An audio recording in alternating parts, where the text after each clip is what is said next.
This is the podcast, Playing Above the Line, where we get into the details of what it is that's made entrepreneurs and business leaders successful. Hi, I'm Dennis Sheeran, and I'm a business leader with Hartman, Blackman & Kilgore. I've been the managing shareholder of HP&K for many years and have worked with local businesses to learn what makes them successful throughout their career. And I'm Alan Cave. I'm also a shareholder at HP&K, a full-service accounting and business consulting firm.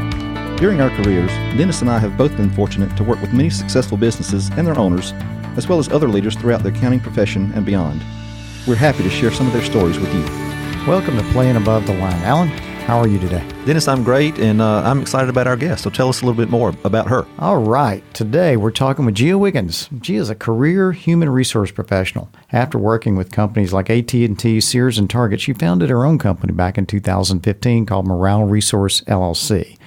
Morale Resource is a human resource consulting firm that places emphasis on the strategic human resource needs of its clients. Gia will receive her Doctorate of Business Administration at the University of South Alabama with a concentration in management in May of 2019. On today's show, we'll learn a lot of Gia's fantastic ideas, including how an anti-mentor can be an incredible learning resource, how great leaders empower and develop key employees, and how you should treat everyone with the same respect and kindness that you would treat your Meemaw. Gia Wiggins, welcome. Thank you so much for having me. Thanks for being here today. So before we jump into our discussion on leadership, tell us a little bit about yourself and what you're doing right now. I'm a hometown Mobile girl. I'm graduated from Shaw High School in 1993. Moved away and moved to Texas and California a little bit after undergrad and fell into the world of HR. First job out of college, I was recruited to a company called Aerotech, and I was so excited about calling my mom and say, hey, I'm going to be a recruiter. But way back then, everybody assumed a recruiter was either a military recruiter or, they assumed that you were recruiting for sports. And so I kind of went into HR that way and had to express to people exactly what it is that I would do for a living, that I would bring people into companies, and just fell in love with HR. So I tell people all the time I have no more marketable skills. I know how to connect people with the right type of opportunity. After doing that for about 4 years, I wanted to go into the administration side and work with leaders, and I went into my first human resources management job and never looked back. It's just been the most wonderful thing to look at organizations and figure out what their needs are and to help companies find a perfect mesh between what the organization needs and what the employees need. So that's what I do. So I started my company a couple of years ago, Morale Resource, and that's what I do for small businesses around our area. Great. Well, so playing with that theme, so what have you learned about leadership through the years, and what are your views on leadership and what makes a good leader and maybe what doesn't? What have you learned about that through your career? Well, I've found that, there are all types of leaders. You have really great leaders, and then you have, really bad leaders. You have, abusive or aversive leaders. But to me, someone who is a great leader is someone who can take a look at the organization and take a look at the people that they're leading and make decisions on what they need, and then provide not only the environment for them to be able to flourish, but also the tools they need in order to be successful and to be happy. My favorite leadership theory is about empowering leadership, which allows people to be honest and genuine, and they're not afraid to come to their leader to say, hey, I made a mistake, or hey, I need more training in this particular area. And because they don't have a fear that they're going to be punished or fired right afterwards, they can actually take time to learn and strengthen the company, and the loyalty increases because they know that they can come to that person to say, hey, I really need help in this particular area. So to me, a great leader is a situational leader. It's someone who really pays attention to what's going on and makes sure that their people has exactly what they need. So all this time in the career, and kind of playing off the theme of leaders, you saw leaders in organizations regardless of what their role was. They weren't just that CEO or the CFO or the general manager, I bet. You've probably seen them everywhere. Yeah. The funny thing is, if you go into a company that let's say, for example, I'm going in as a consultant, or it's a plant, a production type of environment. If you just sit around, you can tell who the leaders are immediately. Yeah. And usually they're not the ones with the titles. It's the one that the people go to when they really have a concern, or when someone speaks and everybody quiets down, like the old, commercials with the E.F. Hutton. Everybody quiets down when this person says something because they know that it's going to be full of wisdom and something that they're going to need. When organizations really acknowledge that there is a person in our midst that is among their peers that carries so much weight that when they speak, everyone listens. The company is missing out on a huge opportunity if they don't take that person and give them additional tools and say, hey, you have the ear of your peers, you have your finger on the pulse of the organization. Let me give you some additional tools to help to grow you, and to use that to their advantage. And to ask that person, what's everybody frustrated about?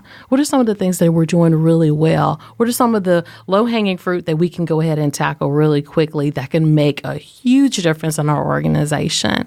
And when it is a contentious relationship between that leader, that person that does not have that leadership title, and the rest of the leadership team, they're just missing a huge opportunity, and it's possibly going to widen that gap between what the employees need and what the organization feels like they need to provide.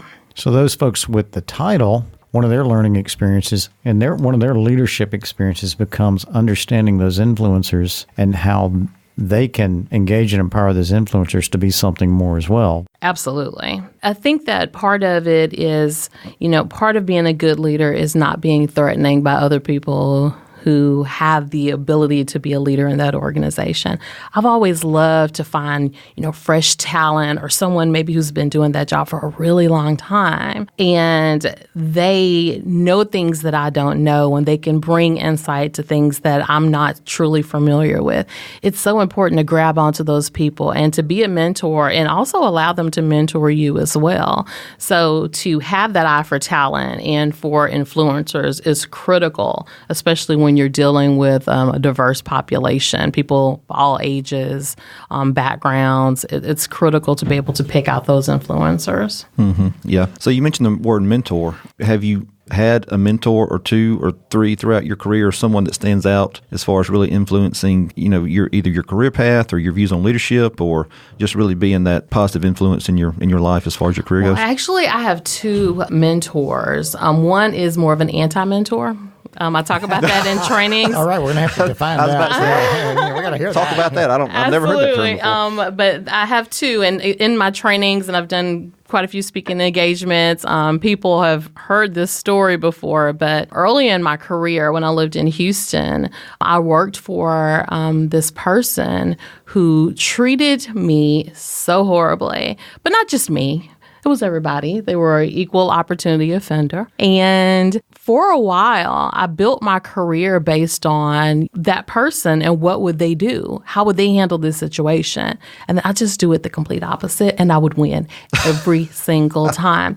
And so I reached out to her about 2 years ago and just checked on her to see how she was doing. And I was like, I just want you to know how much you have shaped my life. And I explained to her why. And I was like, you were mean to me for no reason. You were merciless. And I didn't understand why. And then she said, but look how strong you are now. I was like, yeah, sure, you could look at it that way.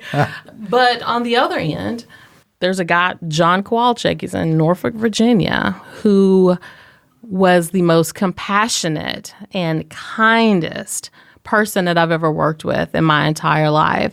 And he had a tendency to make every single person that he came in contact with and everybody that worked for him seem like the most important person in the world. If you had his attention, you had his full attention, and everything that he discussed with me was about development. So that person could give me the roughest feedback, And I would accept it with a smile and say, okay, please, sir, give me another, because I knew that it was going to be something for my own good and to grow me. Coincidentally, when I decided to go back to school to get my doctorate, he was one of the first people that said, you know what, I'd love to give you a letter of recommendation. And when I started my company, he was the first person that I called to say, hey, I think I'm going to strike on my own. And he said, you'd be phenomenal. Have you considered this? And so he's been a very strong mentor for me for possibly 10 years. And he, to me, was an example of what a mentor should be and what I try to be to others. That's probably one of the better illustrations that I've ever heard of what a mentor should be and is versus what one is not and should not be. But anti-mentor is the first time I've heard that term, but I'm going to use it. I'm going to steal it. So I'm going to give you credit, but I'm going to steal it. When you talked about the anti-mentor, I was thinking boss versus leader. And oftentimes we've heard those analogies, and that seems to be similar to that, but I think greater, because this, and in the end, this anti-mentor did influence you in a way that you made positive. Absolutely. And that's the part about leader for me, is that you took something that was a challenge to you, and that helped define your ideas for leadership. And so many times I don't know that we see that happen with individuals, and that's a great thing there. So it sounds like John probably is one of the influencers for you, but over time, who or what things have influenced your style of leadership? Well, it was always very important to me to work for organizations that accepted me exactly who I am. I'm quirky. I'm loud at times. We like quirky. I like to have fun. I greet people warmly, and I genuinely love people. I like to talk to people. I want to know about your family and your kids, and oh my God, I can't believe you're having your first grandbaby. I like to have those types of conversations with people, and so I was always very careful to only work with organizations that allowed me to be myself. And so one of the things that really helped to grow me in my career was to work in different industries in human resources. So I've worked in retail and HR. I've worked in heavy industrial, light industrial, and there were things that I could take to different industries. One of those things was being able to have a conversation with anybody, regardless of their background, regardless of what they did for a living. People just want to be treated well, and they want to know that you actually care, and they want to know that, if you ask them a question, you actually care enough to find out what the answer is. And if you ask them, well, what's bothering you, that you actually plan on doing something with that information. And so the thing that I believe has really shaped me as a human resources professional in particular, and even as a business owner, is to go in and assess a situation and treat people with kindness and actually try to help them find solutions to make things better. I want to make sure that they're happy. I want to make sure that if there are things that can be changed and things that can be altered that can make the difference between someone coming to work and just punching the clock and someone coming into work and wanting to stay a little bit later and having a sense of loyalty towards their team and their coworkers, why not help companies to really kind of develop that? So I guess the thing that's really shaped me is being able to get to know people and to care about people, and seeing that the work of my hands and the changes that I make have actually impacted people's lives. And you kind of get addicted to that. You go in and you see a situation that really could be different, and there's no reason it shouldn't be different. It could be something as small as getting rid of an abusive leader. The person that the organization knows treats everybody bad, but they just don't really do anything about it, and they allow it to happen. To come into an organization and say, you know what, sir or madam, you're no longer going to speak to employees in that manner. You're no longer going to use profanity when you speak to your employees. You're not going to refer to them as children. You're going to treat them like the adults and the people that they are. I always make this comment that, you should treat your employees the way you would want someone to talk to your Meemaw. Ooh, use that meme. Yeah. Yep. You know, Throw Mima on, would that's you it, want right. someone talking to your Mima in that way? If you do not want your Mima spoken to in that way, then I recommend that you don't speak to your employees that way. And so that's really changed me, seeing the work of my hands and being able to see the changes that have been made. And then I just want to move forward and continue with that. Well, let me ask you this, and I don't ask this question of every guest, but you work with so many different organizations, and because of your educational background, one of the things I'm always wondering, and I don't know that I have an opinion on this, but leaders, are they born? Is it innate? That's a good question. Or can you turn anyone into a good leader? Maybe it's a loaded question. I don't know, but I'm just curious as to what your experiences have told you. That question keeps me up at night. It truly does. Okay, so I don't believe that leaders are necessarily born.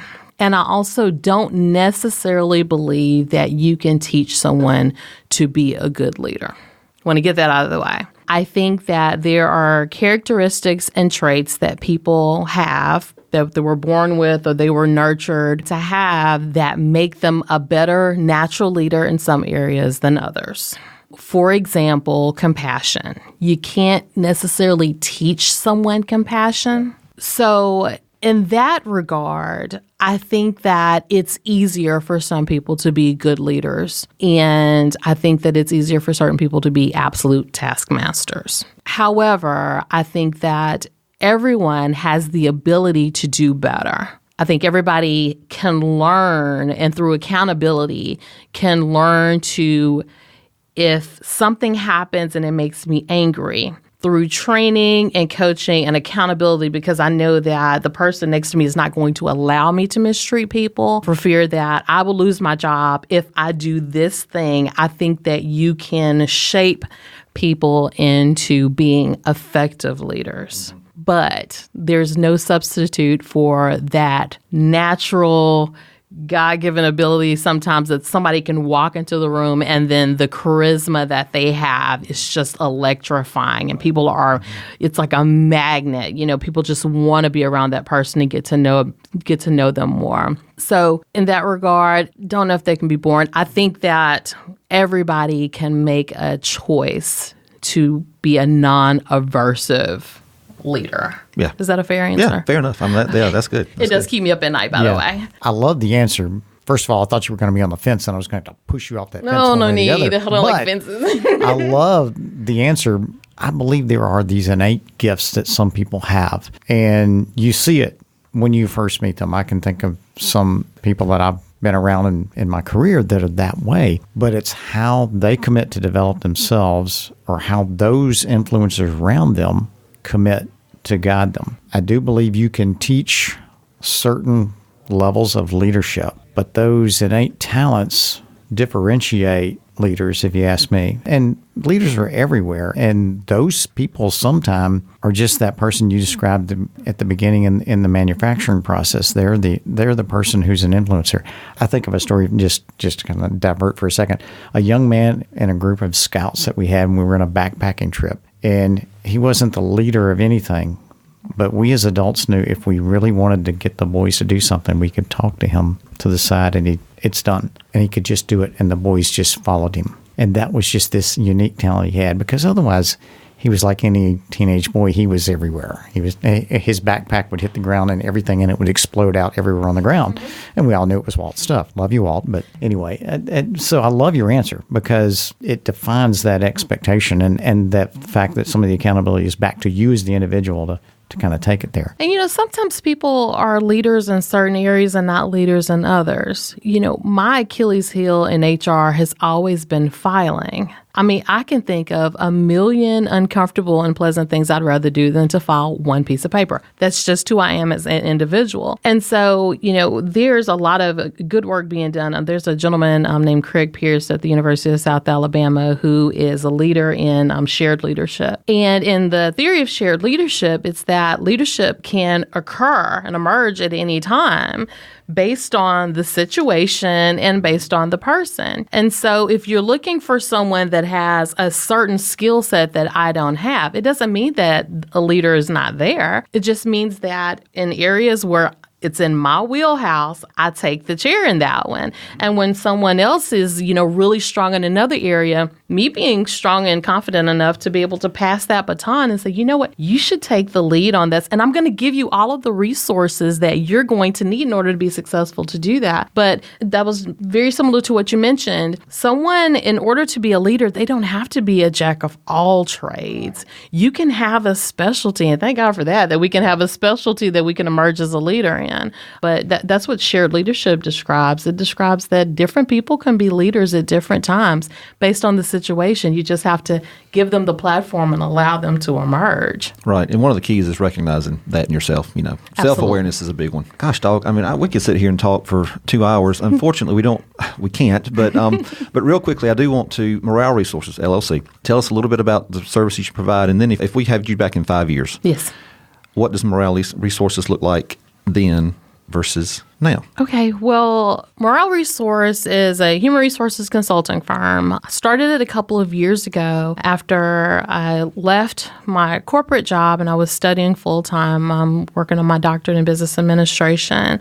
And I've always had this thing about, let's just do something a little silly. Let's do something a little bit fun when we recognize employees. Okay, so instead of the blasted cake, that we have one cake a month, it's frozen in the middle. People are on keto. They don't really want the cake. They don't show up for the cake. And they're like, seriously, I can even have a cupcake with my name on it. Instead of doing something like that, let's just do something specifically for them. So even at the shipyard, where I was the head of human resources there, I would grab one of the VPs and say, okay, you know what? It's Eddie's birthday today. Let's go. We're going to make Eddie a little bag. We're going to go out there. We're going to sing happy birthday to Eddie, maybe in the style of Marilyn Monroe. I don't know. It depends on what day it is.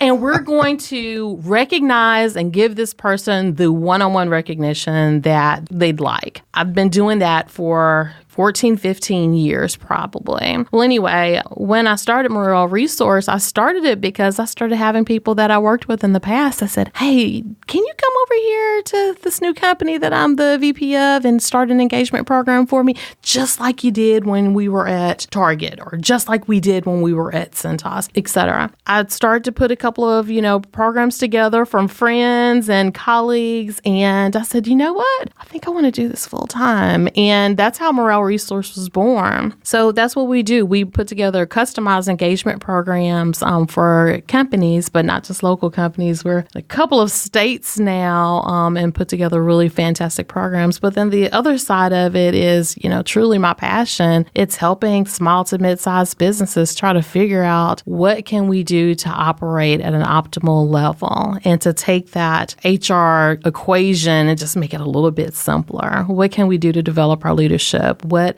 processes that they use in large companies that we just don't even know about and we don't have access to? What are some of the things that we can do to automate and make things a little simpler for our team, that make things run a little bit smoother? And so that's what we do. And in 5 years, gosh, Dennis. Hey, we asked you that question. We are expanding. We're doing so many fun things right now and going into 2019. We are playing a little bit in some federal contract waters right now. Okay. We are expanding engagement at a very rapid rate. And so we're adding infrastructure to continue to be able to grow that business. We are servicing hundreds and hundreds of employees right now throughout the United States. And we are building human resources departments for small companies, and I'm expecting that to grow as well. So doing some fun stuff. Exciting stuff. We're growing like crazy, and I'm loving every minute of it. I feel like, I'm on a roller coaster, with blinders on. I have no idea exactly where the roller coaster is going, but it is a fantastic ride. So very good.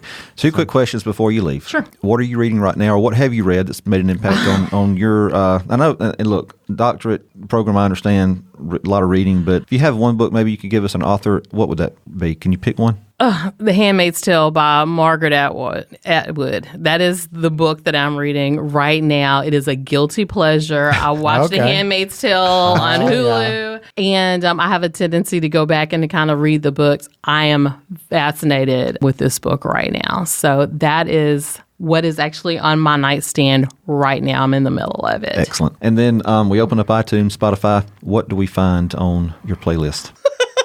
What a phenomenal question. I am very eclectic. So right now, I've got DeBarge. I like it. That is one of my jams now. Now we're in my era. Yeah. Some good Earth, Wind, and Fire. And there we go. And my all-time two favorite, well, one is a group and the other one is a solo act. Hall & Oates, Sarah Smile is my favorite song in the entire universe. And one of my first dates that my husband took me on was a Pat Benatar concert. All right. Love is a Battlefield. I think now we're even on the playlist thing. Absolutely.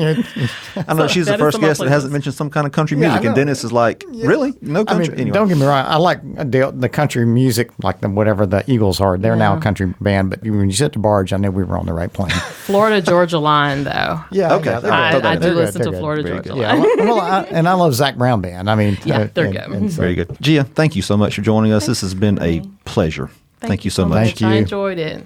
Dennis, I think these shows just keep getting better and better, and Gia was absolutely no exception to that. She was great, and one of the terms that she mentioned that just kind of resonated with me was situational leadership. You've got to engage your people. You've got to know where they're coming from and kind of tailor your leadership style to them, and not just take a cookie cutter approach to it. Yeah. One thing that's really set with me was Gia's analogy of natural born leader versus learned leader, and she gave a real good description and view of that. It was fantastic to hear her tell that story. And so, folks, we personally can attest to Gia's work because she helps our firm and does a lot of wonderful things with us. She's done a great job with our employee engagement and providing some great HR training. And to see how Gia could help you, visit her company website at www.moraleresource.com. Well, thanks for listening to our podcast today. To never miss an episode, subscribe to Playing Above the Line at iTunes and anywhere else you get your podcast. And be sure to leave us a rating. We'd love to know what you think about our show. To contact us or to stay connected, follow us on social media at HBKCPAS on Twitter, Instagram, and Facebook. Thanks for listening.